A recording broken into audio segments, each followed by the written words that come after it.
What's up, everybody? Welcome into another edition of Crush City Territory. I'm Chandler Rome, along with Tyler Stafford and Josh Reddick. We're recording this with 5 games left in the first half of the regular season, but we're gonna skip to the good part and hand out some first half awards for this surging Astros team in a little bit. But Josh, we have not had you on since the sweep at Dodger Stadium. I know how much you enjoy Dodger Stadium and Dodgers. Very perfectly timed podcast. I know how much you enjoy Dodger Stadium and Dodgers fans, and opening old wounds from one announcer.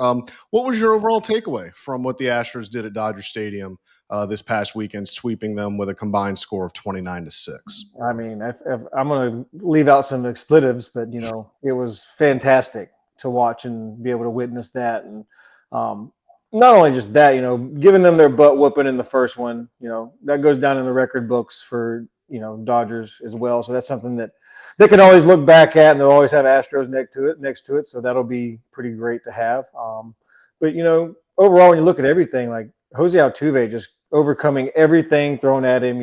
We've both been there when it's sold out and everybody's booing and everybody's calling you a cheater, and then you just absolutely just shut every one of them up every game. Is just what a great storybook, and how greatly rewarded that Altuve gets to be because of how great of a human being that he is.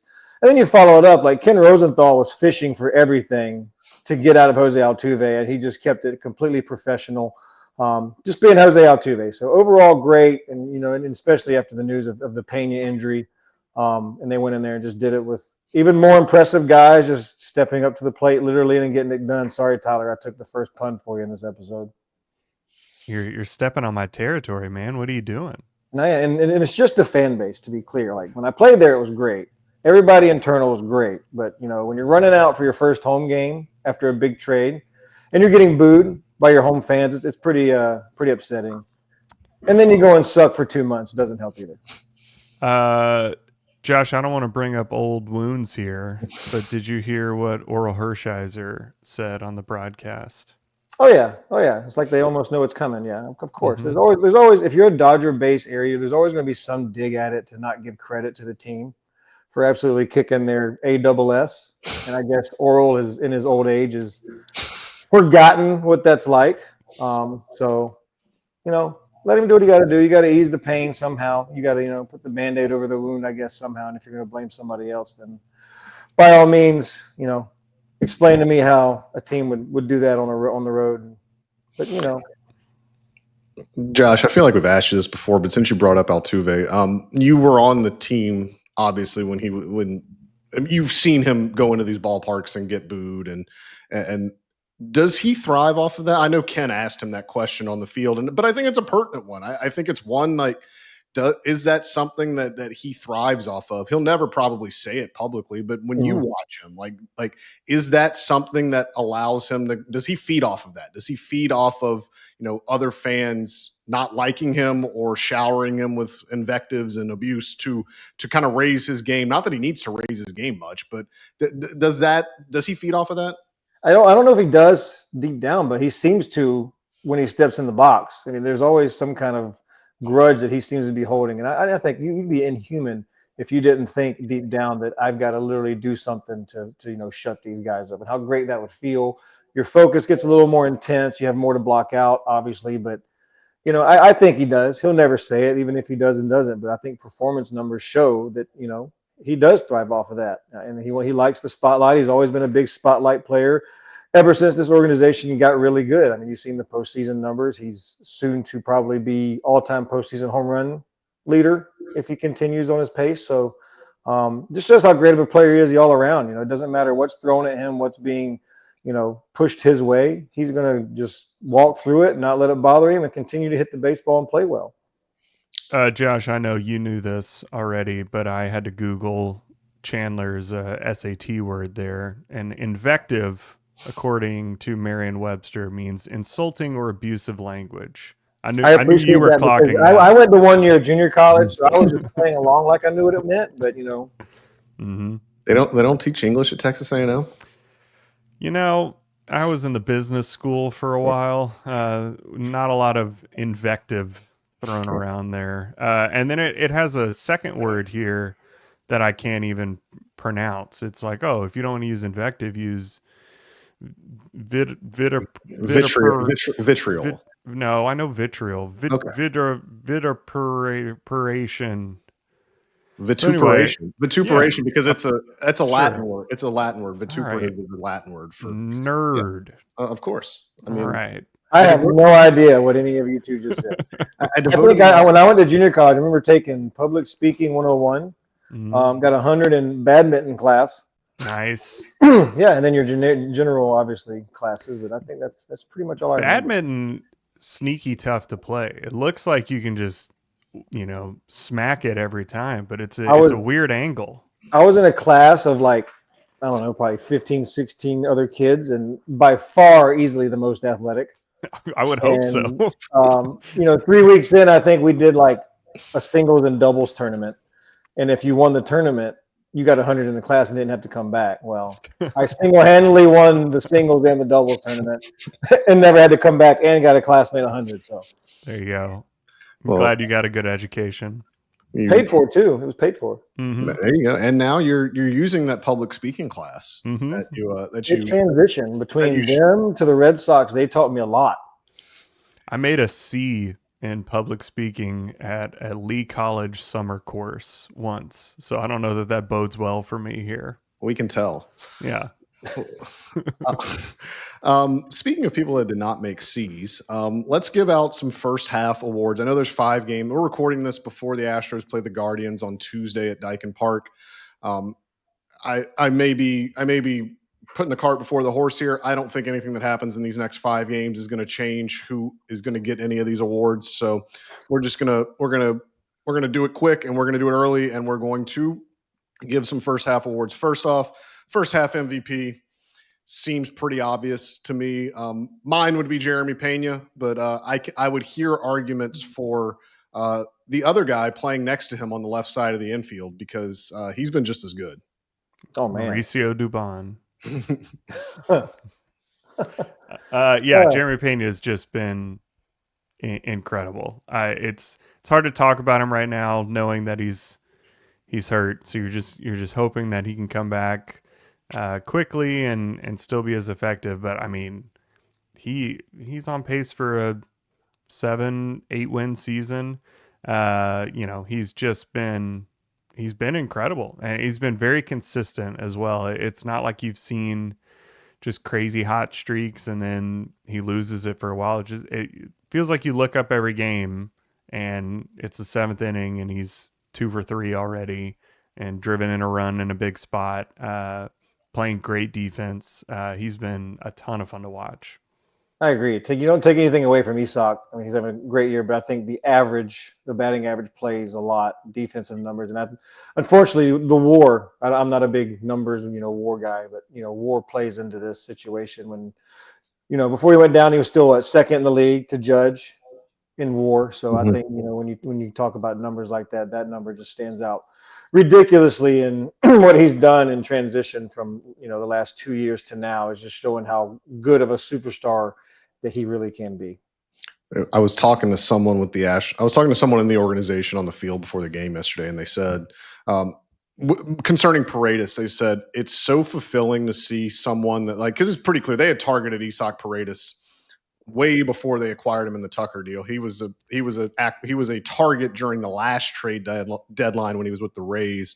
Ended up getting traded to the Cubs, but the person that was in the organization said, it is so fulfilling to see a guy that, like, you had these expectations for, and like the profile that you imagine that this is what he'd be, he has fit it to a T. And I think that deserves some praise. Josh, you can speak to this as someone that has been traded both midseason and has signed it as a free agent and gone into a new clubhouse. To be thrown into a new clubhouse, to be thrown into somewhere where he wasn't the centerpiece of the Tucker deal. That was someone that we'll talk about a little bit later. But Isak Paredes came over in a huge deal.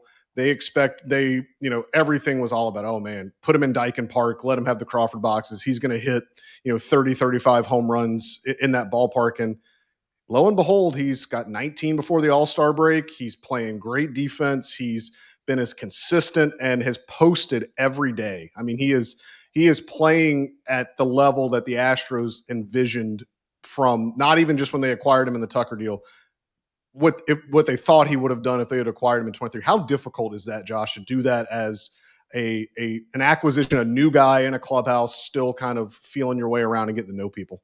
Well, the good thing about him is, it was, he got time in spring training to know everybody. That helps out a lot.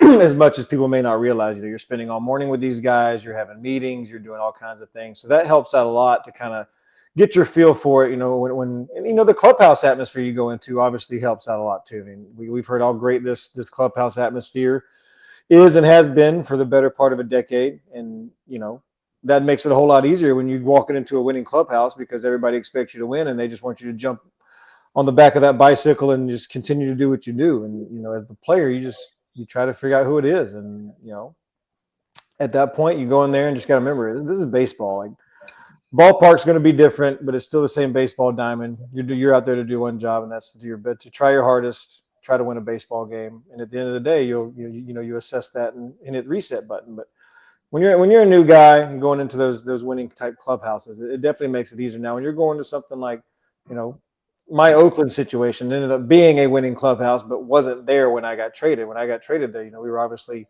bottom of division talent according to everybody, and that quickly changed because we had that belief that we couldn't lose. Like we were just going to go out there and win, and ended up 15 walk-offs that year. So just insane team. That it all depends on the guys you're with. The guys you're with can make everything so much smoother, and then not so much smooth as it can be.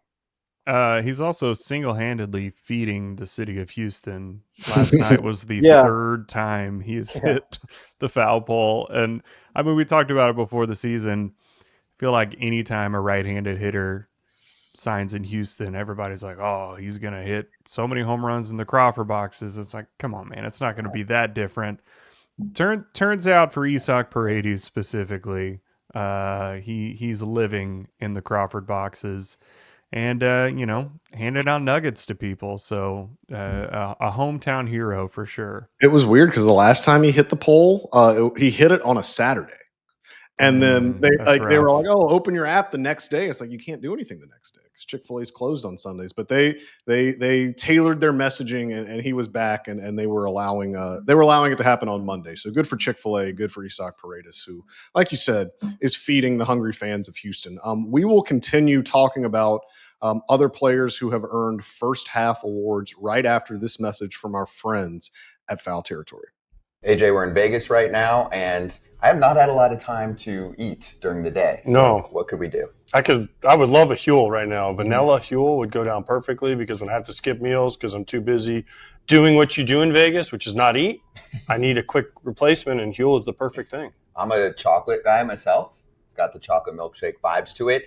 If you miss a meal, Huel can be your answer. If you're looking for a big protein boost, Huel can be your answer. So go check it out. Our friends at Huel are part of today's sponsorship. They've got you covered, spelled Huel. That black edition is a complete meal to feel full, focused, and ready for your day. Little prep, basically no prep. Shake it, open it. Huel has sold over 500 million meals around the world, and now it's your turn to try it. So go to Huel.com/foul and get Huel today with the exclusive offer for the FT fam of 15% off for new customers if you use the code, you know it, FOUL, minimum $75 purchase. Get after it. In addition to Huel, guys, we're on, we just partnered with a new app. It's called Chat BCC, and you can come talk ball with us at Chat BCC at foulterritory.chat, where we're going to hang with fans, answer questions, host trivia, and run giveaways like 2 free MLB tickets and a free MLB jersey of your choice. If you have a hot take or a burning question, drop it in the chat, and we may even talk about it on Crush City Territory on the show. It's free to join. Go to foulterritory.chat and come hang with us. So, Tyler and Josh, hey, you're back. Hey, I'm back. Excellent. Doorbell, man. AC guys ringing the doorbell. You need AC. You need AC in Houston. Please let him in. Or she. Who can say? Just in time to talk about the first half Cy Young for the Astros, and again, seems pretty self-explanatory. I would guess that all of you guys are going to select Hunter Brown, who will start tonight against the Guardians. that seems the most logical choice. But there are a few other guys that certainly merit consideration. Browns co-ace Framber Valdez, and then the guy at the back, end of the bullpen, and then the guy at the back end of the bullpen. I'd even put Hader at second, a very close second to Hunter Brown. Framber's got a little less better numbers than Hunter Brown. I mean, Hunter Browns are elite. Framber's are still very, very darn good, but Josh Hader he's invincible in a save situation. And you can't put a price or a finger on that. That's special. I mean, you can put a price on it. They have. They did, but that's special. What he's doing is special. Did you know that Brian Abreu has a higher ERA plus than Josh Hader this year? He's also been incredible. Their pitching this whole season has just been phenomenal. And again, it's the consistency. And we'll talk about this, but Hunter Brown has been so good. And even watching him, he has those starts where he just doesn't have his, best command or his best stuff or whatever, but he still gets through 7 innings of 1-run ball. And that is just the mark of an ace, just a guy that is going to post numbers no matter what, is going to get out there. You can count on him every 5th day to take the ball and give you a great start. He's just been unbelievable. And again, the rise of Hunter Brown has been so fun to watch because we're still only a year plus removed from, is this guy going to go back to AAA because he can't get anybody out? So the fact that he's done this over the last 250 innings or so is just incredible. So hopefully he gets to play in the All-Star game. He deserves to get in there. So hopefully it works out for him schedule-wise. You guys want a wild Hunter Brown stat? Mm-hmm.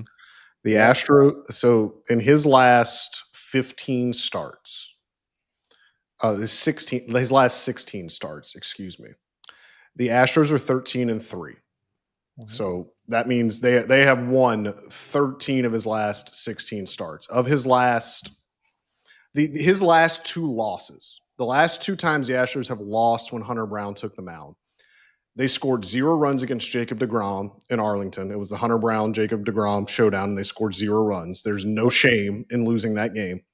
And then they lost his next outing too, and it was the game at the minor league ballpark in Tampa. So the only 2 things that have been able to keep the Astros from winning a Hunter Brown start are a minor league ballpark and maybe the greatest pitcher of this generation when he's healthy. Yep.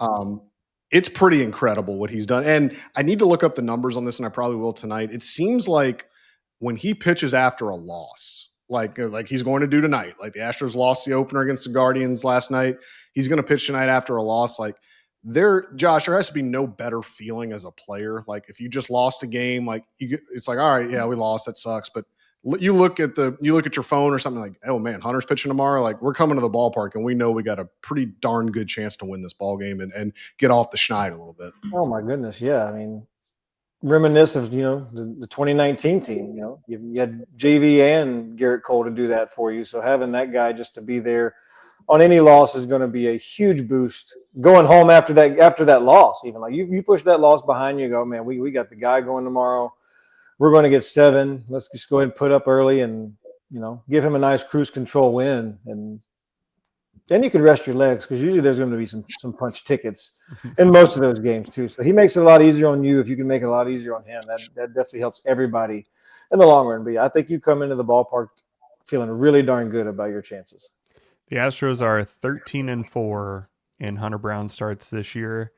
The Pirates are 9-10 in Paul Skeens starts. That poor kid. All I can think about is his career numbers and how much they're being screwed right now. That poor kid could have been.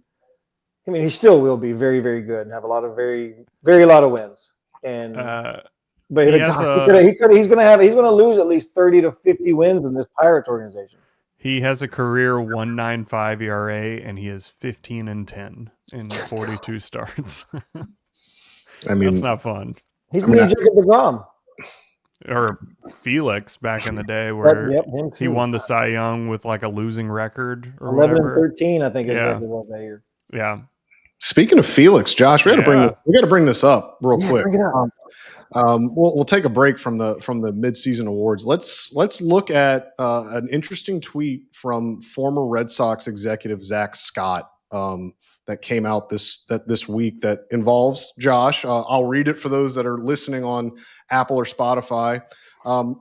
Basically, the gist of it was ESPN did a story where they talked to a bunch of executives about their favorite trade deadline memories and some trades that didn't go through, things like that. And Zach Scott, who used to work in the Red Sox front office, quoted the story on X and said one of the trades that was talked about in the original story was that Felix Hernandez, they had an agreement to send him to the Brewers that ended up falling through. Zach Scott says that when he was with the Red Sox, they got close to a 3-team trade with Adrian Gonzalez going from San Diego to Seattle, Felix going to the Red Sox, and some Red Sox prospects, including Josh Reddick, going to San Diego. The Mariners GM slept on it and decided that they didn't want to move Felix. So in another world, Josh, you could have been a Padre. Imagine playing there every day, 75, sunny weather, good weather. Great division. You would have had about 8 home runs in that ballpark, though. Yeah. That would have been a rough one. Yeah, but then I go hit 30 on the road at Dodger Stadium, Coors Field, Arizona. Mm-hmm. Kidding me?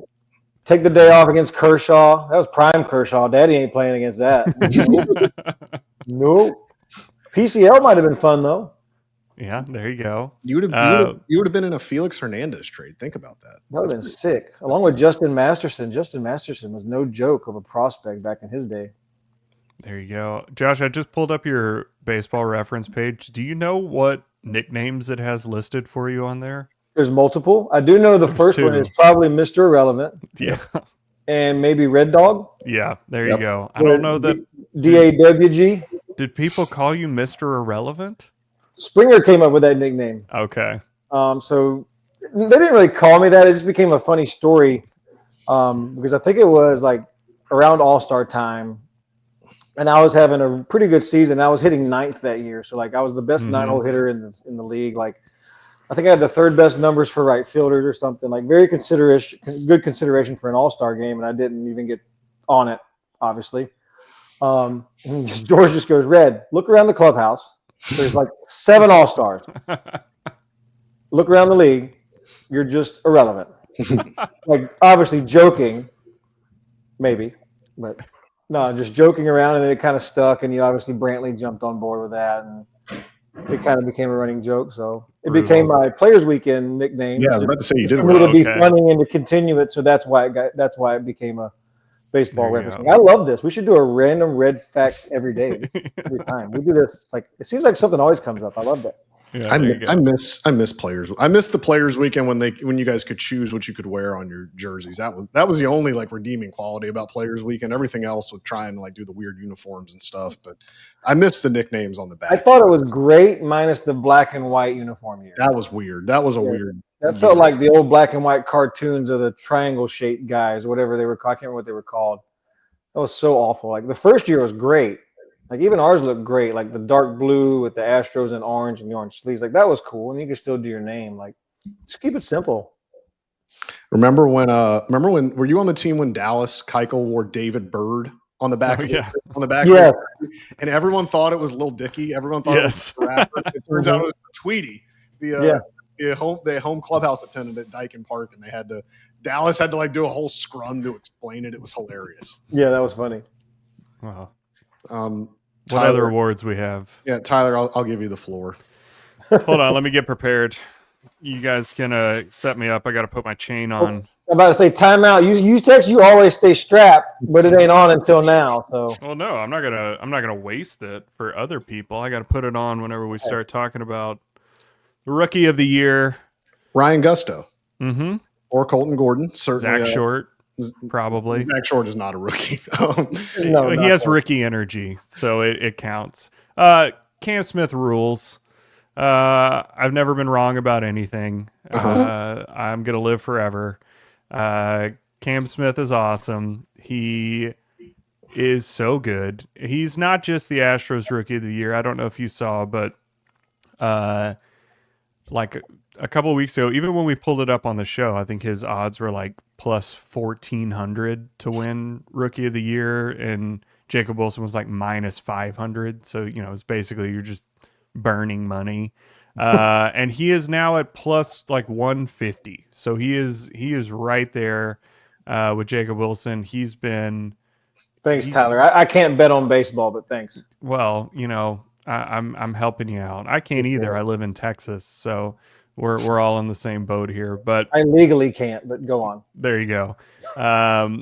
But yeah, I mean, he's been so good. He had a swing change. He moved up in the box a little. He changed where he was positioning his feet, and since then has just taken off. And again, we've talked about it, but it still feels like, you know, he reminds me of, you know, whenever somebody gets a puppy and it's like a big dog and they just have the giant paws, and you're like, I know you're not big yet, but we can tell like that's coming. That's what Cam Smith feels like to me, where it's like he still isn't even putting up power numbers. Like he's doing all of this with line drives to right field and the occasional home run that he'll pull.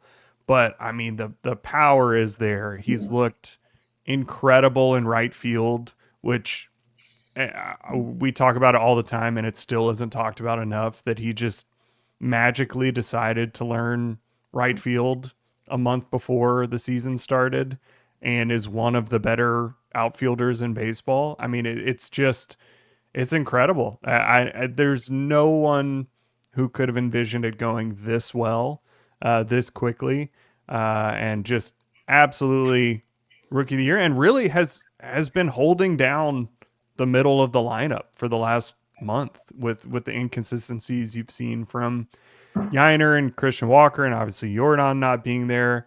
I mean, this guy is just, you pencil him in the 2 or 4 spot, and he's just going to come up and put up great at bats with runners in scoring position. I think he's in like the top 10 in baseball for OPS in with runners in scoring position. Like he's been awesome. It's been a ton of fun to watch.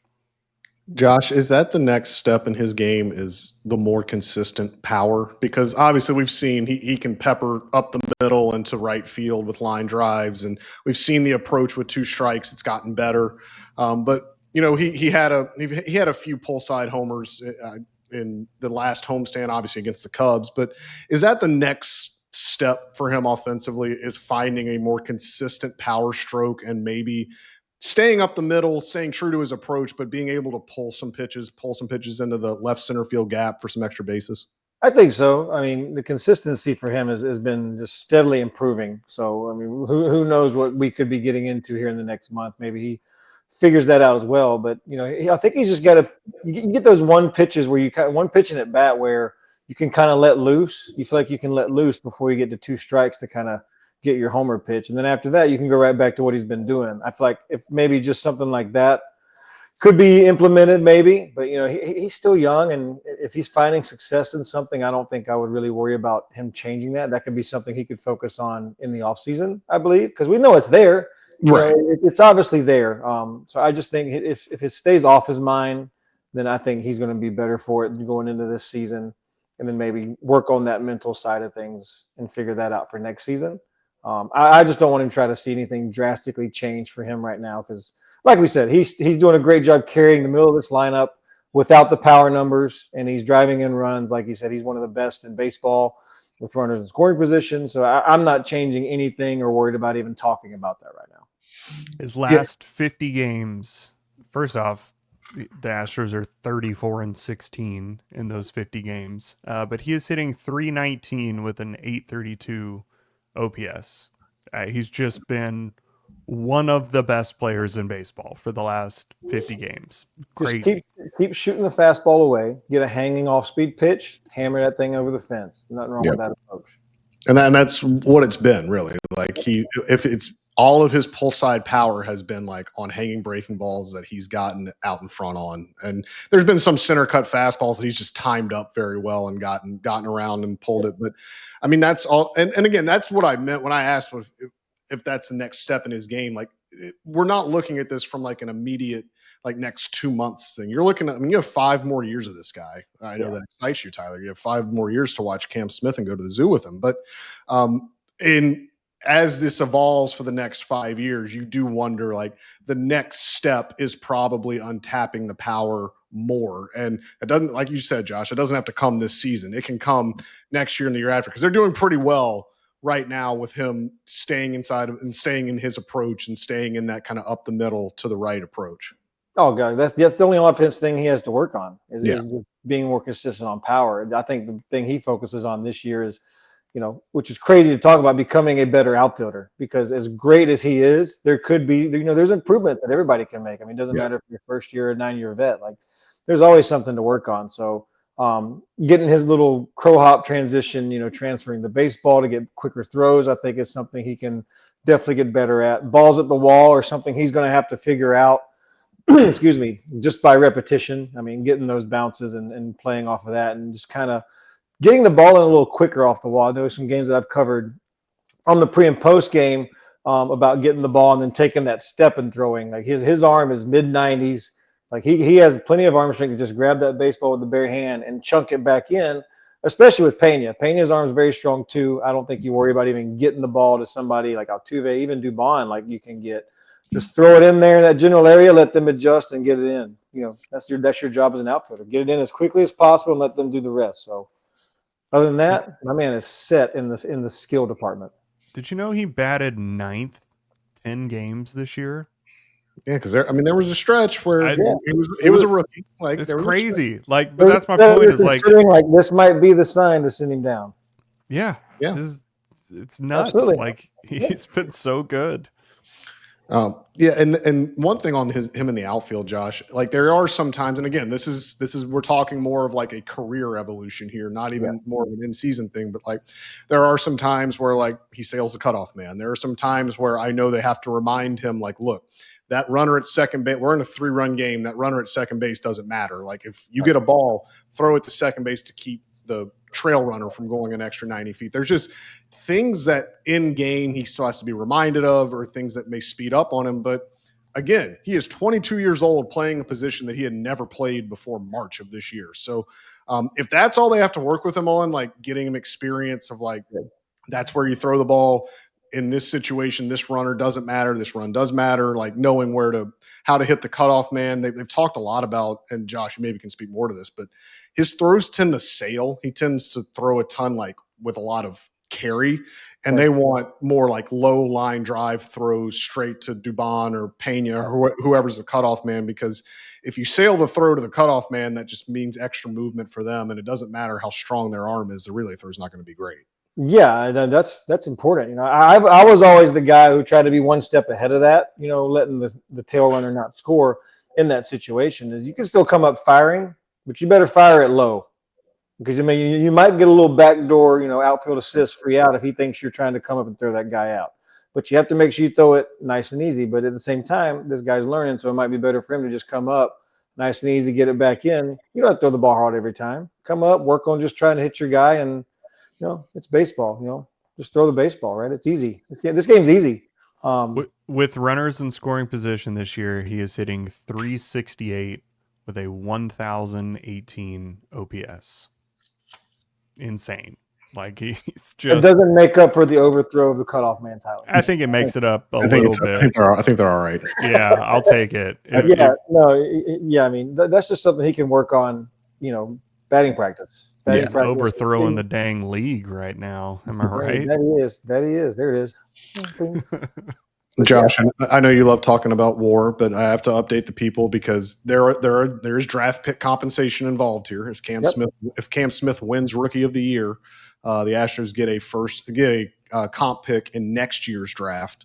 Going into today, Wednesday's game against the Guardians, on Baseball Reference's version of WAR, Cam Smith is second among all rookies to Carlos Narvaez, the catcher for the Red Sox.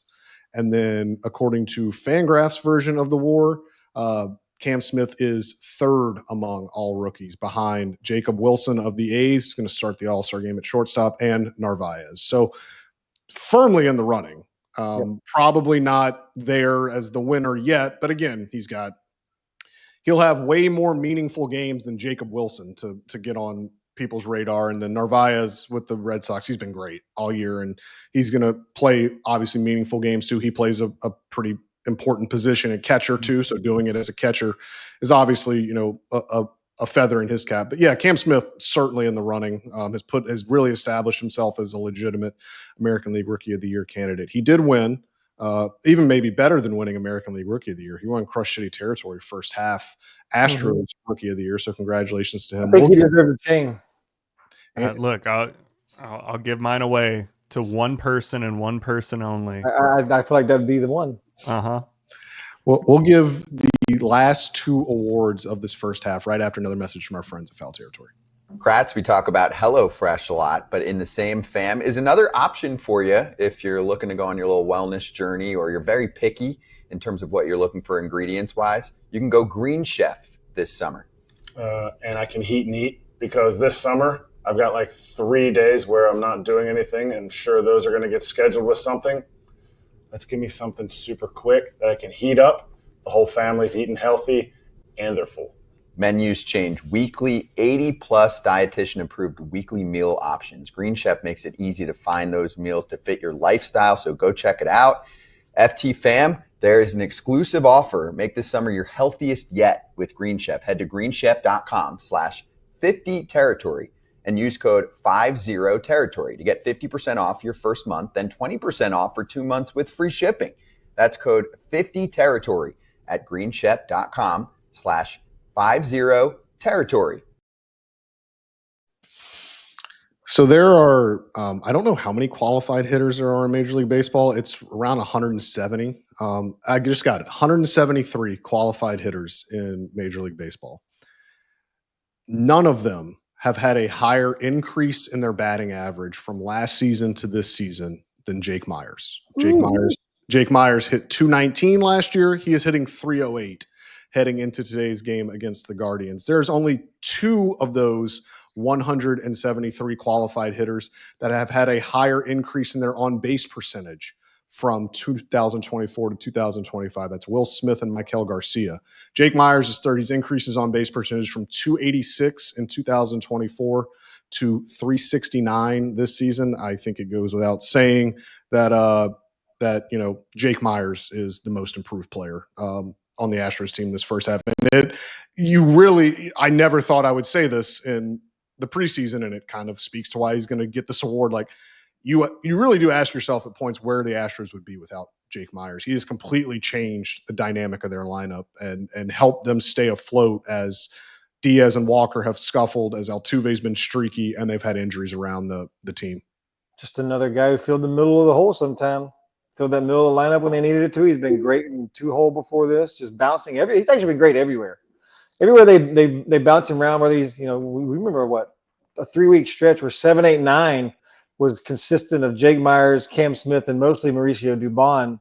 And they were the whole offense for the whole team for the better part of 3 weeks. So no matter where you put this guy, he's got 2 knocks. He's driving in a run. He's scoring a run. And there's probably a bag in there somewhere. So no matter where you put this kid, he's producing. And my goodness, when you talk about those numbers of the improved numbers, I mean, good Lord, 173 hitters. That's a lot of freaking hitters. Yeah. And I mean, not to mention his defense, right? Yeah. I mean, he's just so consistently great in the outfield, and it's allowed the Astros to play basically anybody in the outfield because that, you've got Jake Meyers in the middle. I mean, they literally have played most of the season with Jose Altuve playing left field and Cam Smith in right, and they went into the season with that plan, whether it was Smith or DeZenzo or McCormick or whoever in right field, but knowing that they could take a chance on guys in the corner of the outfield not being as good defensively because you knew that you could rely on Jake Meyers' defense. So the fact that he is hitting as well as he has just exponentially increases his value because you already knew what you were going to get defensively from him. And don't rule out either. Like Jake has kind of found his like voice this season, just being able, because I mean, Josh, you can speak to this. Like, it takes a lot for like Jake Meyers to tell Jose Altuve what to do. I guess like that's a simple way of putting it, but like Jake Meyers is a guy that came into this season trying to hang on to his roster spot, and Jose Altuve is going to end up in the Hall of Fame in 15 years or whenever, and like it.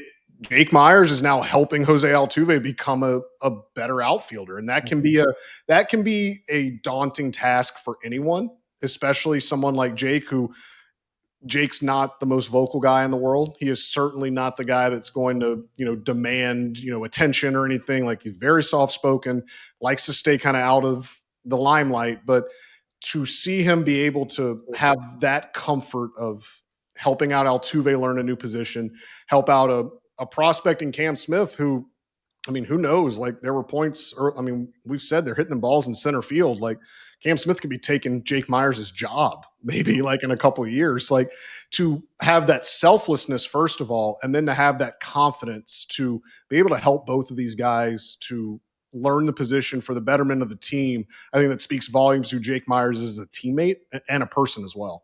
Yeah, and as a player, I mean, when you really have no choice with two guys who've never touched the outfield, you better find your voice, because it's going to, one, make your job a lot easier if you get them better. So it takes a lot of stress off you. But, when you're the only guy out there that can help, they have no other option but to come to you if they need to. And, at that point, you're getting to be a player where, after you realize you got that roster spot, like, you're the center fielder, you control everything. Like, you even control the shortstop, who controls the infield and everything else. That's baseball 101. Who has pop priority? Shortstop and center fielder rules over everybody. So you got to make sure you're moving not only him, you got to move other guys if you need to. You move Pena out of the way if something happens. So yeah, it just shows him growing as a player, and ultimately, it's, like I said, it's going to make his job way easier if he can make the guys around him better, because he just takes his workload off, and that's something he's done. And who knows? Maybe it helped him focus on becoming the better hitter that we've seen him turn into. Is he going to play tonight, Chandler? I don't think they need. I think they. I don't know. I would not be surprised. He wasn't in like a cast yesterday, he's, right? Okay. He's fine. No. Like, they have now it's 6.5, but they have a 6.5 game lead. I gotta ask these things. Sometimes it's right calf tightness, and they show up, and a leg's been amputated. I'll tell you what they're probably doing. He's coming in, getting in the hot tub or a hot pack. They're stretching and massaging it, and then they're icing it. Okay. And then they're compressing it. So he's probably going to do some light run. We'll probably see Chandler, some video of Jake Meyers running some bases today, some light running bases or some light running in the outfield, and then go from there. I mean, I think they would prefer to not use him, but because, again, they've given themselves a luxury with having this cushion in the division where they don't have to like play players that are 85%. Like, they can wait till he's back to 100, but I wouldn't be surprised either way. But if he's not playing, I would not be that concerned, because it does not. Again, I know we've said this a million times with the Astros and their injuries. This one really does not seem like it's anything bad. Like, I saw him in the clubhouse yesterday. He was walking fine. Like, there's no noticeable limp. He's fine. It was what's a couple more days going to hurt you? Right. Going to the All-Star break, like, you don't want to risk even bumping up any more inflammation. Hang out, get the extra day's rest, come back, finish the second half. And not even that, like, not even just the All-Star break. Like, you have an off day on Thursday. So even if you sit him out these next two games, give him 5 days off, and then like you can play him in this Rangers series this weekend. The Rangers series it's a more consequential series given the opponent. You could really bury them in the division race. So maybe they do that. Maybe they just play him one of these next two games, has an off day Thursday, and then he's ready to go for that weekend series against the Rangers. So maybe that's what they do. I'm not sure.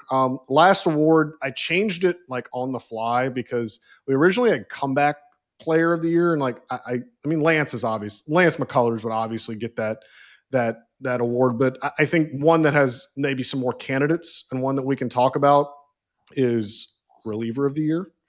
Josh Hader, obviously. Like, let's take Hader out of it because I mean, Reddick gave him the Cy Young. I said second. Okay, I said a close second. I didn't give it to him.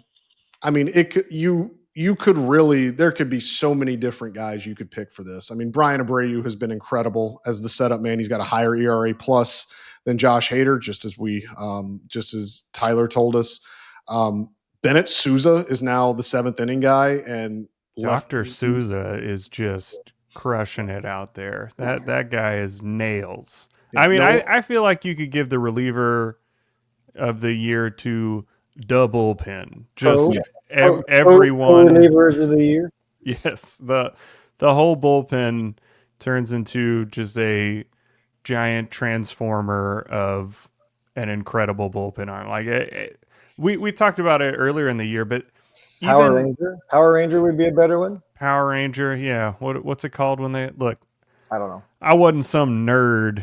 Whoa. That's Really? not true. I was waking up early before school because they showed 2 episodes of Pokemon. So I would wake up early. Talk negatively about any of the Power Rangers, especially Tommy. Okay, excuse me. But I mean, to me, the strength of the Astros bullpen, as silly as it sounds, is they don't have a white flag guy. There's not a guy in the bullpen that they just go like, oh, we're kind of giving up on this game.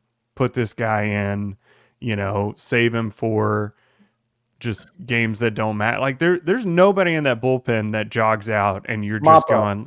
There's nobody that's just like, oh, what, the Astros are giving up on this game. Like everybody that comes out, you expect to get outs. They've just been so good this year. Yeah, and like they do like I will say like they do have mop up guys. Their mop up guys are just better. Yeah, other teams mop up guys. Like, I mean, I don't want to name names, but if you watch his team intently, like who the lower leverage relievers are. Sure. Who the guys that Joe Espada is not going to pitch in a game that they're ahead. You look at last night. Like you can look at how he used the bullpen last night against the Guardians, and those are the relievers I'm talking about. Like they're good. Like they're not going to come in and get just blown up. They're not going to come in and give up, 4 or 5 runs and make it an insurmountable margin. It's, these mop up guys are giving up 1 or 2 runs an outing, and it's like if they come in a 1 run, if they come in down a run or down 2 runs, you only give up 1 or 2 runs. It's still like a 3-4 run game where like bloop and a blast, couple walks and a homer, like you're still a swing or 2 away from getting back into it. So yeah, like that is something that is a luxury that I think fans should enjoy, is that even the mop-up guys on this team are pretty damn good. And Hector Neris is striking out. Other places. Hector Neris is striking out 18 guys per 9 innings in his 1 whole inning as an Astro. So watch out. Hey. Hector Neris, welcome back. He is here for vibes, man. Like he can pitch. Third time, right? Third time. Like he is vibes guy to a T. The Jed Lowry Memorial midseason Astros acquisition. I don't know about that comp. Yeah, Jed got the miles. I don't know about the player comp. And they're definitely not the same vibe. Yeah. They are. No. I like Jed a lot. Same. I love Jed. Especially since I think once Jed stopped playing, I think we got along a little better, just because like when you're in season and you're in the grind, it's a little different. But I like Jed a lot. But yeah, Jed may have did he have 3 different tenures at the Astros? I think it was just 2. I think it was 3 trades, wasn't it? Yeah, he just kept going back and forth to the A's. He tried to fight Bo Porter. That was fun. Were you on that A's team when he? I was on that. That was when we put like 10 up in the first against Cozart, and he freaking bunted. Yeah, like Jed, bro, you can't do that. Like just because you're the only guy without a knock, like bro, you got 7 more innings. You didn't get your knocks. And you know what and this was the most Jed Lowry excuse ever. You know what his excuse was? It wasn't the 6th inning yet or something. No, he said the Astros were shifting him.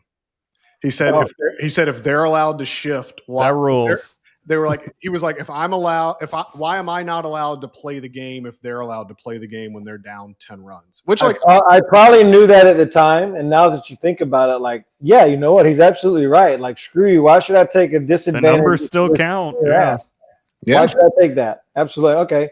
That gives a little more perspective to it. Yeah, if you're going to shift me in that, something that I absolutely deserve, free hit. I kind of have Lowry helmet vibes with the That you headphones do. on. Yeah. That he you he hit one of the bigger home runs in Astros history too in 2015. Remember that game? And Josh, I don't think you were on the team. Tyler, Nope. remember that game in Anaheim against Houston Oh Street yeah. when they were like clinging to a playoff spot? They go in there. I think do. they were Down the line, right? Yeah. down the line in Angel remember that. Stadium. That was a huge homer off Houston Street to kind of keep them afloat in the wild card race. That like saved their season almost. So Jed Lowry, good former Astro to reminisce on. I don't think he would have won any first half awards on this team. Don't think he would have cracked the lineup on this. Well, who knows at this point? With all these injuries, Jed Lowry would probably be hitting sixth, behind rookie of the first half, Cam Smith. Mm-hmm. We'll hand out some second half awards when this season's over. But until then, keep following us, keep listening, keep coming back to hear everything about the Astros and kind of how they're going to finish up this first half with 2 more against the Cleveland Guardians and then 3 this weekend against the Texas Rangers before the All-Star break. You can, as always, follow me on X at Chandler_Rome. Josh is at JRedDubDeuce. And Tyler is at Tyler C. Stafford. Please, as always, rate and review us on Apple. Leave some comments on Spotify. You can rate us on Spotify as well. Subscribe to the YouTube channel so you can get notifications every time we post a new episode. We'll be back later this week with a pretty special guest to talk about some different things that have happened with the Astros in the last couple of years and kind of how the trade deadline has formed the Astros. So we will be back this week. Looking forward to it. See you later, guys. Bye.